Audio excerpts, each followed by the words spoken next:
Penggunaan elektrokardiogram hanya dilakukan sesuai indikasi dan ketentuan dan atas instruksi dokter.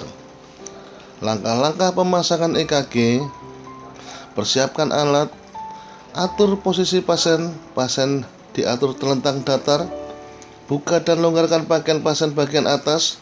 Bila pasien memakai jam tangan gelang logam lain agar dilepas. Bersihkan kotoran dengan menggunakan kapas di daerah dada, kedua tungkai, pergelangan tangan. Mengoleskan jeli pada permukaan elektroda. Memasang manset elektroda pada kedua pergelangan tangan dan tungkai. Menghidupkan monitor EKG.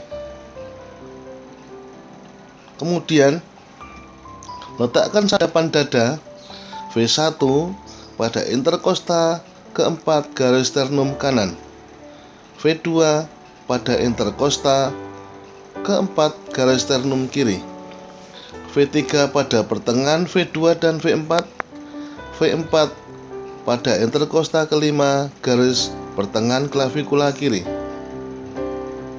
sedangkan V5 pada aksila sebelah depan kiri.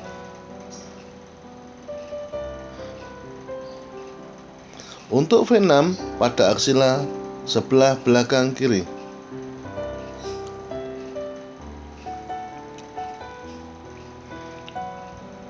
Untuk rekaman ekstremitas lead dari lead 1 Romawi, 2 Romawi, 3 Romawi, AVR, AVL, dan AVF dengan cara warna merah pada pergelangan tangan kanan, warna hijau pada kaki kiri, warna hitam pada kaki kanan, warna kuning pada pergelangan tangan kiri.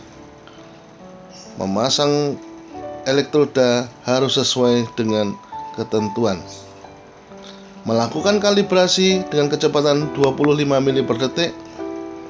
Bila rekaman elektroda telah lengkap terekam, semua elektroda yang melekat di tubuh pasien dilepas dan dibersihkan seperti semula.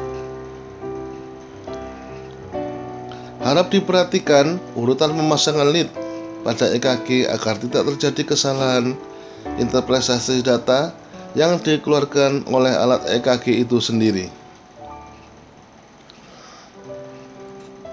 dan diharapkan dengan sesuai hasil. Semua elektroda yang melekat dilepas dan dibersihkan seperti semula. Pasien dibantu merapikan pakaian.